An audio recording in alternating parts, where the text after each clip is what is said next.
Hello मेरे class 12th वाले students, कैसे हो आप सब और कैसी चल रही है आपके क्लास 12 फिजिक्स की तैयारी। तो स्टूडेंट, आज का जो हमारा वीडियो है ना, ये उन स्टूडेंट्स के लिए है जो इस बार हैं क्लास 12th में और जिनको 2026 में बोर्ड एग्जाम देना है, या यूं कहें जिनको 2026 में फिजिक्स का पेपर देना है। अगर आपका भी टारगेट है भैया कि इस बार हम फिजिक्स में 70 में से 65 प्लस लेकर आएंगे या 70 लेकर आएंगे, तो आज का ये वीडियो आप सभी के लिए बहुत ही ज्यादा स्पेशल है। ऐसा क्लास मैं हर साल बच्चों को देता हूं और लाखों बच्चे इस वीडियो को देखकर पास होते हैं।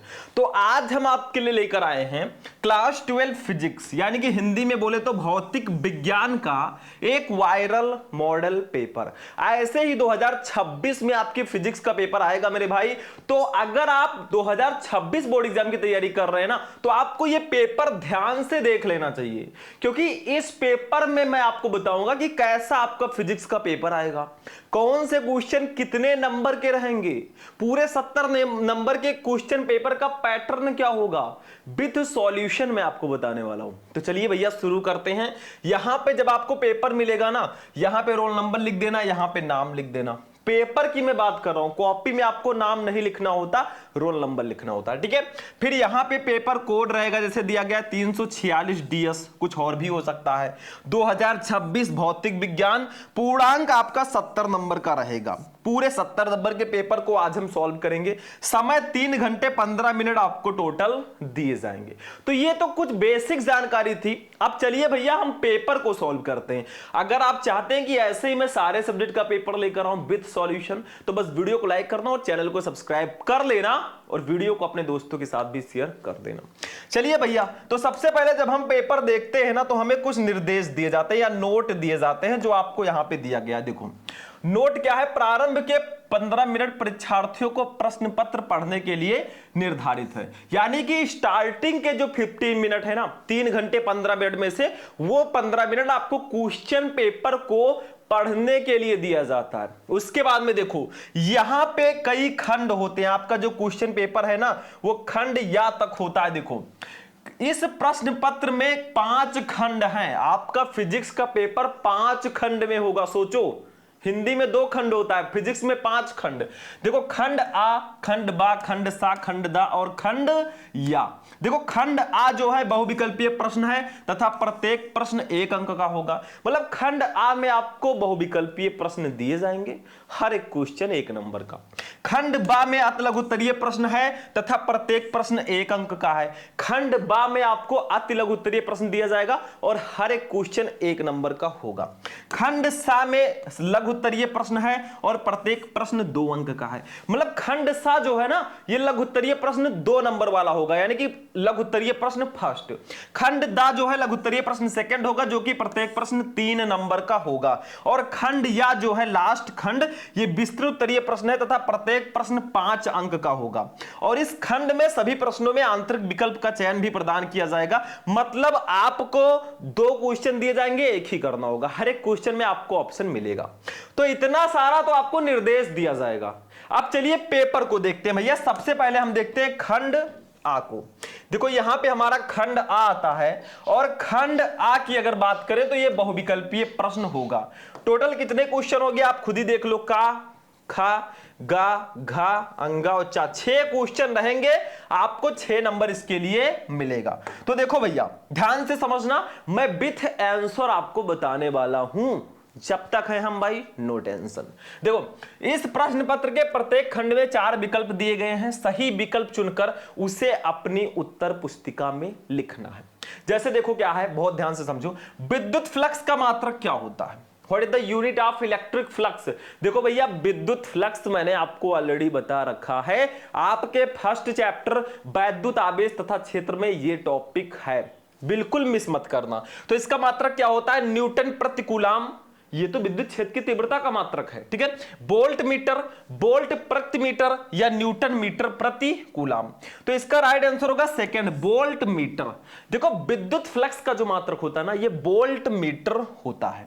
अब आप कहेंगे सर जी कैसे, तो देखो मैंने आपको विद्युत आवेश तथा क्षेत्र फुल चैप्टर को भी एक वीडियो में पढ़ा रखा है, या आप YouTube पे सर्च करोगे विद्युत फ्लक्स शुभम लेक्चरर तो भी आपको क्लास मिल जाएगा, जाकर देख लेना, पता चल जाएगा। पूरा मैंने अच्छे से आपको एक्सप्लेन करके बताया है। चलो बेटा सेकंड क्वेश्चन देख लेते हैं अपना। दूसरा क्वेश्चन, लेंज का नियम किसके संरक्षण नियम के अनुरूप उत्पन्न होता है? बहुत इंपॉर्टेंट क्वेश्चन, शायद लेंज का नियम आपने हाई स्कूल में भी पढ़ा हो। तो लेंज का नियम जो है ये किसके संरक्षण नियम के अनुरूप उत्पन्न होता है? तो फर्स्ट है आवेश, सेकंड है संवेग, थर्ड है ऊर्जा, फोर्थ है द्रव्यमान। भैया लेंज का नियम जो है ना वो ऊर्जा संरक्षण नियम के अनुरूप उत्पन्न होता है।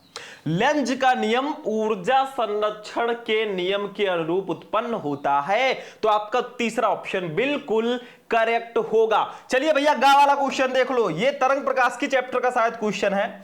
वो घटना जो प्रकाश की अनुप्रस्थ तरंग प्रकृति को दर्शाती है, मतलब वो कौन सी घटना है जो प्रकाश की अनुप्रस्थ तरंग प्रकृति को दर्शाती है?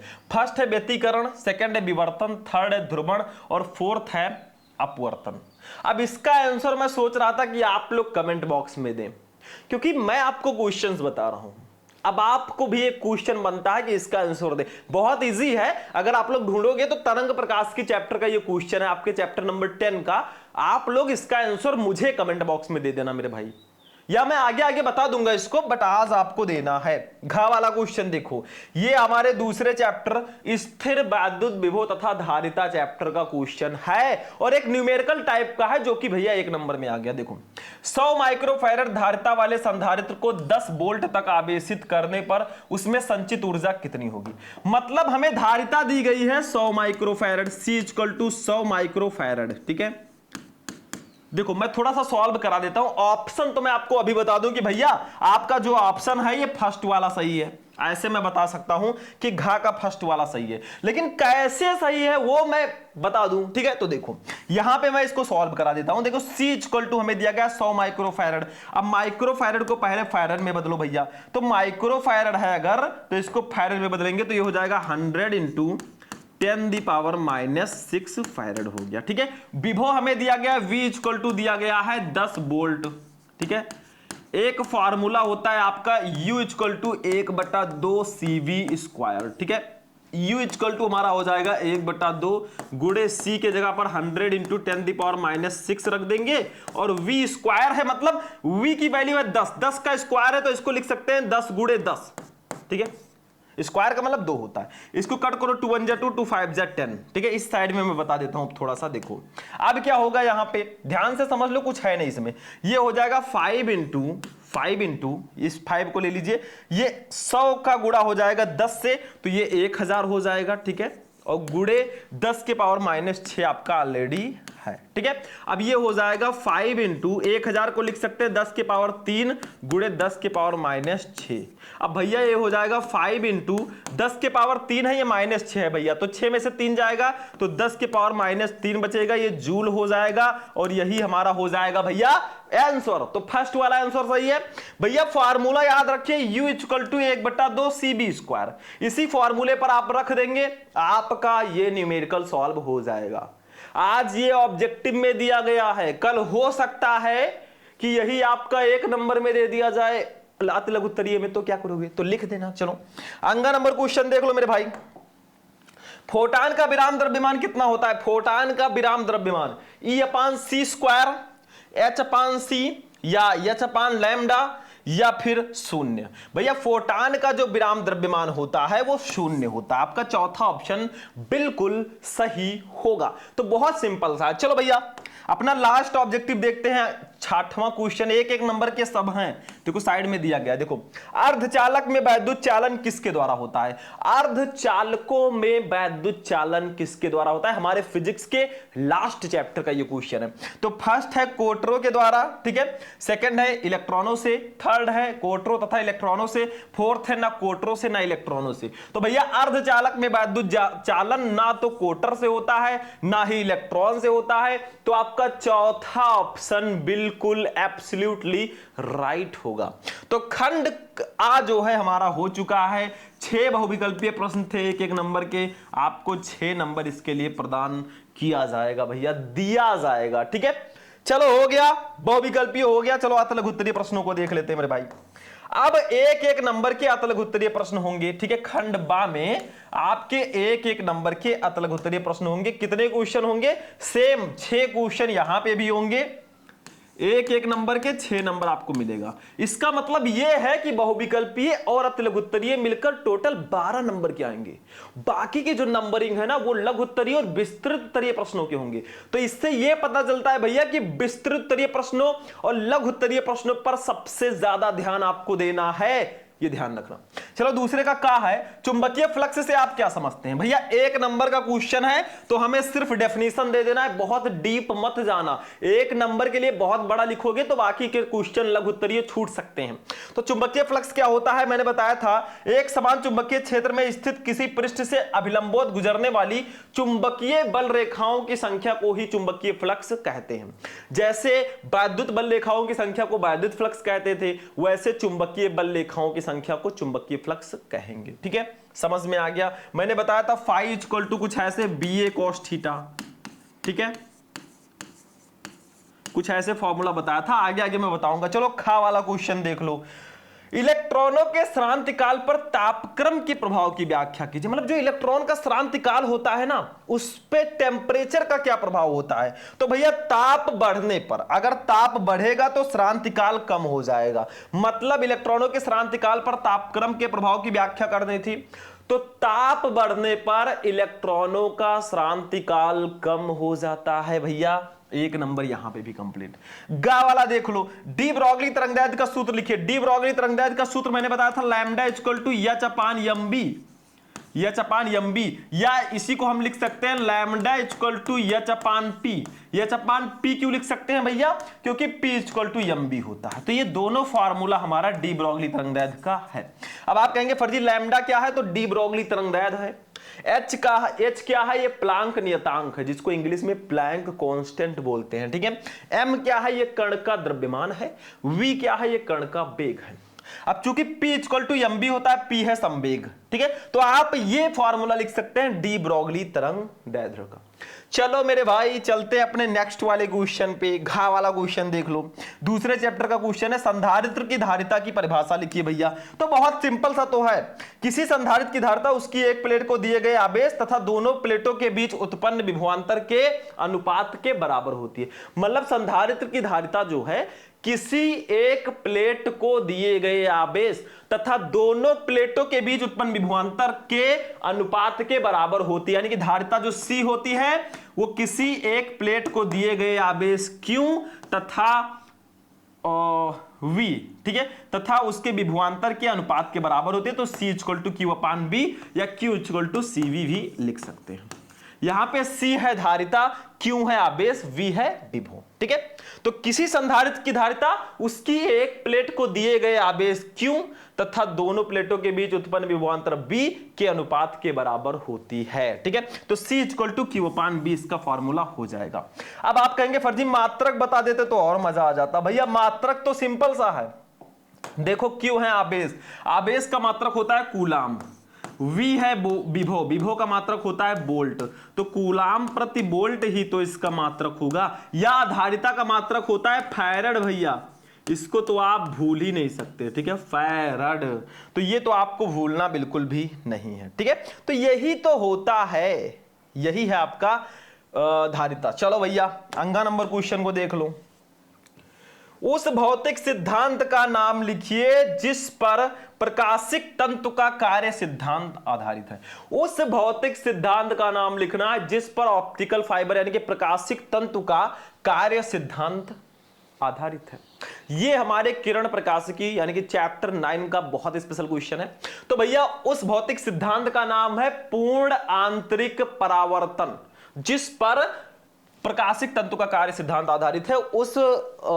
उस घटना का नाम है पूर्ण आंतरिक परावर्तन। चलो 4 नंबर क्वेश्चन भैया, किरचॉफ का धारा नियम लिखिए। किसी दिष्ट धारा परिपथ के समस्त रेखाओं का बीजगणितीय योग ऐसे कुछ था। किरचॉफ का धारा नियम जो है ये बहुत स्पेशल है भैया, और किरचॉफ का नियम मैंने आपको ऑलरेडी बता रखा है, आप लोग सर्च कर लेना जाकर कि किरचॉफ का नियम शुभम लेक्चरर। आपको मैंने वहां पे दोनों नियम बताए हैं, ध्यान देना, आप लोग सर्च करना यूट्यूब पे किरचॉफ का नियम शुभम लेक्चरर, आपको वीडियो मिल जाएगा। ये नियम, पहला नियम और दूसरा नियम दोनों मैंने आपको बताया है, ठीक है, समझ में आ गया। किसी दिष्ट धारा परिपथ के समस्त रेखाओं का, समस्त धाराओं का बीजगणितीय योग जो है वो जीरो होता है, यही किरचॉफ का नियम है। कुछ ऐसे मैंने बताया था, sigma I equal to zero, ठीक है, ऐसे कुछ मैंने बताया था, तो जाकर देख लेना, समझ में आ जाएगा। तो ये 6 क्वेश्चन थे आपके अत लघुत्तरीय प्रश्न, 1-1 नंबर के, 6 नंबर का ये भी आपका कंप्लीट होता है। अब चलिए हम देखते हैं 2-2 नंबर वाले क्वेश्चन, यानी कि हम आ चुके हैं अपने खंड सा पे। खंड सा पे हम आ चुके हैं भैया, ये 2-2 नंबर के रहेंगे और आपका 4 क्वेश्चन रहेगा, आपको 8 नंबर इसके लिए मिलेगा। चलिए एक एक को देखते हैं, ठीक है। सबसे ज्यादा नंबर के फिजिक्स में 3 नंबर के क्वेश्चन आते हैं, ये ध्यान रखना, 3 नंबर के क्वेश्चन सबसे ज्यादा नंबर के आते हैं, लगभग आधा नंबर के, 70 में से 35-36 नंबर के। देखो तीसरे का क्या है, कूलाम का वैद्युत बल संबंधी नियम लिखिए भैया। कूलाम का नियम एक ऐसा टॉपिक है ना जो बहुत इंपॉर्टेंट है, मैंने आपको पहले ही बताया, और कूलाम का नियम तो मैं आपको पढ़ा ही चुका हूं, चैप्टर, फुल चैप्टर में भी मैंने पढ़ाया है, अलग से भी मैंने कूलाम का नियम पढ़ाया है। 2 स्थिर बिंदु आवेशों के बीच लगने वाला आकर्षण अथवा प्रतिकर्षण बल दोनों आवेशों के गुणनफल के अनुक्रमानुपाती तथा उनके बीच की दूरी के वर्ग के व्युत्क्रमानुपाती होता है, कुछ ऐसे मैंने आपको बताया था, ठीक है। तो कूलाम का ये वैद्युत बल संबंधी नियम है, बहुत इंपॉर्टेंट है भाई, आप लोग सर्च करना यूट्यूब पे कूलाम का नियम शुभम लेक्चरर, आपको ये भी मिल जाएगा, ढूंढोगे तो मिल जाएगा। समझ में आ रहा है, बहुत सिंपल सी चीजें हैं और शायद बहुत इजी भी हैं, तो चीजों को बिल्कुल एनालाइज करके आप पढ़िए, बहुत छोटी छोटी चीजें हैं। तो ये आपका हो गया कूलाम का नियम। 2 नंबर में खा है धारा घनत्व जे से आप क्या समझते हैं, इसका मात्रक एम के एस पद्धति में लिखिए तथा बीमा सूत्र लिखिए। धारा घनत्व क्या होता है, जे इक्वल टू, जे है धारा घनत्व, जे इक्वल टू आई अपान ए, ये वाला फॉर्मूला होता है धारा घनत्व का, मात्रक एम्पियर प्रति मीटर स्क्वायर होगा, ठीक है। तो ये आपका धारा घनत्व है, चैप्टर 3 विद्युत धारा का बहुत ज्यादा इंपॉर्टेंट क्वेश्चन है, तो इसको बिल्कुल भी मिस मत करना। गा वाला क्वेश्चन, फैराडे के विद्युत चुंबकीय प्रेरण संबंधी नियम लिखिए, ये भी नियम बहुत इंपॉर्टेंट है। फैराडे के विद्युत चुंबकीय प्रेरण संबंधी नियम बहुत इंपॉर्टेंट नियम है, और देखो मैंने आपको टॉपिक वाइज सारी चीजें बताई हैं, इसको भी अगर यूट्यूब पे सर्च करोगे ना, फैराडे के विद्युत चुंबकीय प्रेरण के नियम, शुभम लेक्चरर लगा देना, पीछे आपको क्लास मिल जाएगा, जाकर देख लेना। देखो मैंने जो चीजें पढ़ा रखी है ना, वो मैं बता रहा हूं कि आप उस पर जाइए, देख लीजिए, आपके लिए भी, आपका भी टाइम बचेगा, हमारा भी टाइम बचेगा। घा वाला देखो, व्यतिकरण तथा विवर्तन में अंतर लिखिए, ये हमारे तरंग प्रकाशिकी का एक बहुत ही स्पेशल क्वेश्चन है, मतलब व्यतिकरण तथा विवर्तन में अंतर भैया, ये बहुत इंपॉर्टेंट है। 2 नंबर, यानी कि 4 क्वेश्चन थे, 2-2 नंबर वाले जो लघुत्तरीय प्रश्न है, 2-2 नंबर के, 8 नंबर आपको इसके लिए भी मिल जाएगा। अब हम चलेंगे अपने खंड दा पे। खंड दा जो है ये 3-3 नंबर वाला क्वेश्चन होगा, चलिए इसको देखते हैं। अब देखिए स्टूडेंट, खंड दा जो हमारा है ये 3-3 नंबर वाला क्वेश्चन, और सबसे ज्यादा नंबर के यही क्वेश्चन आते हैं। देखो कैसे, मैं दिखा दूं पहले। जो चौथा क्वेश्चन है इसमें काखा गाघा अंगा करके 5 क्वेश्चन है, आपको कितने नंबर मिले, 15 नंबर, ठीक है। उसके बाद में जो 5वां क्वेश्चन है, इसमें भी देखो, इसमें भी काखा गाघा अंगा करके 5 क्वेश्चन है, 15 नंबर इसके। 30 नंबर के आपके लघुत्तरीय प्रश्न आएंगे, 3-3 नंबर वाले। तो भैया आप समझ सकते हैं कितना ज्यादा इंपॉर्टेंट है। तो चलो एक एक को मैं थोड़ा सा बता देता हूं। चौथे का क्या है हमारा, किसी धारावाही चालक में धारा घनत्व J, अनुगमन वेग Vd, प्रति एकांक आयतन में मुक्त इलेक्ट्रॉनों की संख्या n तथा मूल आवेश E में क्या संबंध होता है। तो J इक्वल टू होता है NeVd, J इक्वल टू होता है NeVd, यही रिलेशन होता है, बट इसको प्रूफ करना है, 3 नंबर आपको इसके लिए मिलेगा। N है इलेक्ट्रॉनों की संख्या, E है इलेक्ट्रॉन पर आवेश, Vd है अपवाह वेग, और यही रिलेशन होता है धारावाही चालक में धारा घनत्व, अनुगमन वेग, प्रति एकांक आयतन में मुक्त इलेक्ट्रॉनों की संख्या तथा मूल आवेश में यही संबंध होता है। बहुत सिंपल सा था, बहुत स्पेशल था। चलो भैया खा वाला क्वेश्चन देख लो आप लोग लगे हाथ। किसी वैद्युत द्विध्रुव की अक्ष यानी कि अनुदैर्ध्य स्थिति पर स्थित किसी बिंदु पर वैद्युत विभव का सूत्र स्थापित कीजिए। भैया वैद्युत द्विध्रुव की अक्षीय स्थिति पर वैद्युत विभव का सूत्र बहुत इंपॉर्टेंट है। ये क्वेश्चन 3 नंबर का आएगा। अक्षीय स्थिति, निरक्षीय स्थिति, चाहे वो फर्स्ट चैप्टर वैद्युत आवेश तथा क्षेत्र का हो, चाहे सेकंड चैप्टर वैद्युत विभव का हो, अक्षीय स्थिति और निरक्षीय स्थिति बहुत इंपॉर्टेंट डेरिवेशन है आपके 12th फिजिक्स के लिए। गा देखो नाभिकीय संलयन से आप क्या समझते हैं, नाभिक चैप्टर का ये बहुत स्पेशल क्वेश्चन है, आगे आगे मैं बताऊंगा। ये देखो वैद्युत चुंबकीय तरंगे चैप्टर का भी क्वेश्चन आ गया। एक समतल वैद्युत चुंबकीय तरंग में वैद्युत क्षेत्र के दोलनों की आवृत्ति 2 × 10⁻10 हर्ट्ज तथा आयाम 30 वोल्ट मीटर है। तरंग में चुंबकीय क्षेत्र का आयाम ज्ञात कीजिए। भैया 3 नंबर का ये भी आपका आता है। चलो अंगा नंबर क्वेश्चन देख लो भैया, ये क्वेश्चन भी बहुत ज्यादा इंपॉर्टेंट है। किसी सेल के विद्युत वाहक बल तथा इसके सिरों के बीच विभवांतर में संबंध सूत्र स्थापित कीजिए। 3 नंबर, मतलब 5 क्वेश्चन आपके रहेंगे 3-3 नंबर के, 15 नंबर आपको यहां पर भी दे दिया जाएगा बिल्कुल मुफ्त में। चलो भैया आ जाते हैं अपने 5वें क्वेश्चन पे। ये भी 3-3 नंबर वाला क्वेश्चन रहेगा। देखो 5वें का प्रकाश के अपवर्तन से आप क्या समझते हैं, इसके नियम लिखिए। भैया प्रकाश का अपवर्तन हाई स्कूल से ही आप लोग पढ़ते आ रहे हो, कोई नया टॉपिक ये नहीं है, ठीक है। हाई स्कूल से आप लोग पढ़ते आ रहे हो प्रकाश का अपवर्तन क्या होता है, इसके नियम क्या है, तो वही उठाकर आपको यहां पे लिखना है। 3 नंबर आपको मिलेगा। किरण प्रकाश की चैप्टर का ये क्वेश्चन है। खा वाला देख लो भैया, ये भी किरण प्रकाश की का है। देखो एक उभयोत्तल लेंस 1.5 अपवर्तनांक के कान से बना है। इसके दोनों पृष्ठों की वक्रता त्रिज्याएं 20 सेंटीमीटर हैं। लेंस की क्षमताओं का अनुपात ज्ञात कीजिए जब इसे हवा में रखा जाए और जब इसे 1.25 अपवर्तनांक के द्रव में डुबोया जाए। 3 नंबर भैया आपको अपवर्तनांक निकालना है।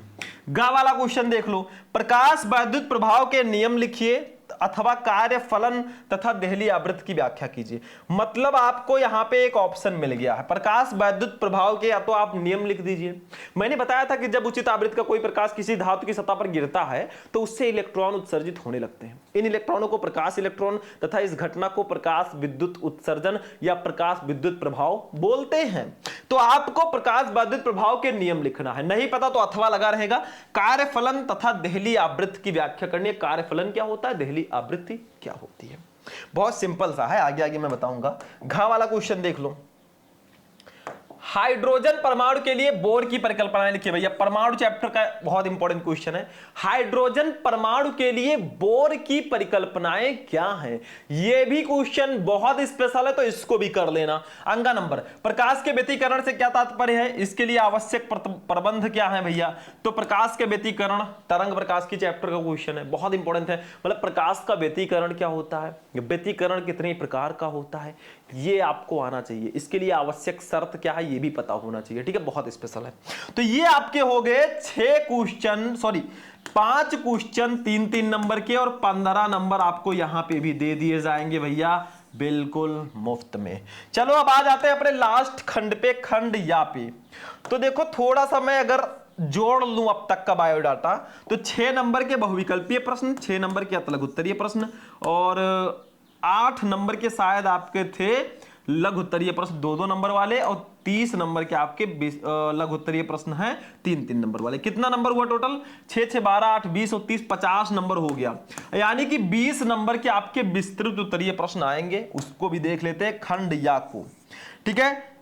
शायद यहाँ पे 4 क्वेश्चन है 5-5 नंबर के, आपको 20 नंबर मिलेगा, लेकिन यहाँ पे हर एक क्वेश्चन में आपको आंतरिक विकल्प दिया जाएगा। जैसे देखो 6 नंबर क्वेश्चन है, किसी चालक के विभवांतर तथा मुक्त इलेक्ट्रॉनों के अपवाह वेग के बीच संबंध स्थापित कीजिए। भैया ये आपका 5 नंबर का आएगा। नहीं पता है तो आपको मिल जाएगा ऑप्शन। देखो वैद्युत परिपथ के लिए किरचॉफ के नियमों का उल्लेख कीजिए और उनको परिपथ बनाकर समझाइए, 5 नंबर। इसी का मैं जिक्र कर रहा था, इसमें आपको दोनों नियम लिखना है विथ सर्किट बनाकर, तो यही मैंने आपको अलग से पढ़ाया है। आप लोग सर्च करना किरचॉफ का नियम शुभम लेक्चर, आपको दोनों नियम विथ सर्किट मिल जाएंगे परिपथ के साथ, जाकर देख लेना। 5 नंबर तो कंप्लीट होगा ही होगा, हो सकता है 2 नंबर या 3 नंबर में भी आ जाए, ठीक है। 7वां क्वेश्चन देखो, तो दोनों में से कोई एक ही करना है। 7वां देखो, धारावाही लंबी परिनालिका के स्वाप्रेरकत्व का सूत्र स्थापित कीजिए। 5 नंबर। नहीं पता है भैया तो अथवा लगा रहेगा यहां पे। चोक कुंडली का कार्य सिद्धांत समझाइए। चोक कुंडली में वाटहीन धारा के महत्व को समझाइए। 5 नंबर। तो दोनों में से कोई एक ही आपको करना है, ठीक है। दोनों में से जो आप चाहें कर सकते हैं। 8वां क्वेश्चन ये देखो भैया, हमारे विकिरण एवं द्रव्य की द्वैत प्रकृति का ये क्वेश्चन है। देखो, क्वांटम मॉडल के आधार पर प्रकाश विद्युत उत्सर्जन की व्याख्या कीजिए तथा प्रकाश विद्युत समीकरण 1/2 mb max square equal to h mu minus mu naught को भी उत्पादित कीजिए। भैया 5 नंबर। ये आइंस्टीन का प्रकाश विद्युत समीकरण है, तो ये बहुत स्पेशल है। अथवा लगा है, नहीं पता है तो तरंग प्रकाशिकी चैप्टर का क्वेश्चन ना आए, ऐसा तो हो ही नहीं सकता। तो आ गया, देखो, हाइगेंस तरंग सिद्धांत के आधार पर प्रकाश तरंगों की अपवर्तन की व्याख्या करो। देखो, तरंग प्रकाशिकी चैप्टर में 2 डेरिवेशन बहुत इंपॉर्टेंट है। एक है हाइगेंस तरंग के सिद्धांत के आधार पर प्रकाश तरंगों के अपवर्तन की व्याख्या, और दूसरा है हाइगेंस तरंग सिद्धांत के आधार पर प्रकाश तरंगों के परावर्तन की व्याख्या। दोनों को कर लेना, 5 नंबर आपका कंप्लीट हो जाएगा। आज के सेशन का और हमारे पूरे पेपर का शायद ये लास्ट क्वेश्चन होगा, 9 नंबर। रदरफोर्ड के परमाणु मॉडल की व्याख्या कीजिए तथा इसकी कमियों का उल्लेख कीजिए। भैया मतलब रदरफोर्ड का परमाणु मॉडल क्या है, परमाणु चैप्टर का क्वेश्चन है, और इसकी कमियां क्या है वो आपको बतानी है। नहीं पता तो अथवा लगा है। लास्ट चैप्टर अर्धचालक का क्वेश्चन आ गया। ऊर्जा बैंड के आधार पर चालक, अचालक एवं अर्धचालकों में अंतर स्पष्ट कीजिए। 5 नंबर का। मतलब ऊर्जा बैंड के आधार पर आपको conductor, non conductor and semi conductor में डिफरेंस बताना है। बहुत स्पेशल क्वेश्चन है। तो आज का जो हमारा फिजिक्स का पेपर है वो फिनिश होगा यहीं पर। मैंने आपको बताया आपके फिजिक्स का पेपर 5 खंड में होता है, आबा सादा या, ठीक है।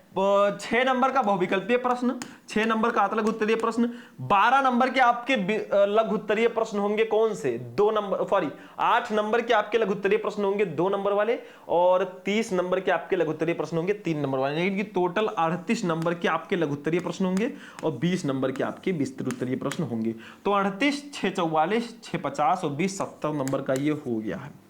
तो आज का क्लास देखने के बाद हमारी अदालत इस नतीजे पर पहुंची है कि आपको जो लघु उत्तरीय प्रश्न है ना, लघु उत्तरीय, इन प्रश्नों पर ज्यादा ध्यान देना है। ये आपके 38 नंबर के पूरे आते हैं। तो 38 नंबर कितने होते हैं आपको पता ही है, 70 में से आधे से ज्यादा नंबर 38 नंबर। तो लघु उत्तरीय प्रश्नों पर सबसे ज्यादा ध्यान देना है, क्योंकि सबसे ज्यादा नंबर के आते हैं मेनली 3 नंबर वाले क्वेश्चन पे। फिर 20 नंबर के विस्तृत उत्तरीय प्रश्न आते हैं, इस पर ध्यान देना, उसके बाद बाकी दोनों हैं, ठीक है। तो ये आपके पूरे 70 नंबर का फिजिक्स का पेपर फिनिश हो चुका है। आई होप कि आपको पूरा पेपर समझ में आ चुका होगा। हाँ, मैंने ज्यादा सॉल्यूशन तो नहीं दिया, बट कुछ क्वेश्चंस का मैंने सॉल्यूशन बताया। अगर आप लोग वीडियो को लाइक करोगे, चैनल को सब्सक्राइब कर लोगे भैया, तो मैं आपको पूरा सॉल्यूशन इस पेपर का लेकर आऊंगा। टेंशन बिल्कुल मत लेना, बिल्कुल टेंशन फ्री रहिए, हम है ना। तो आज का क्लास यहीं पर हमारा फिनिश होगा। चलिए हम फिर मिलेंगे किसी नेक्स्ट वीडियो में नेक्स्ट टॉपिक के साथ। तब तक के लिए जय हिंद।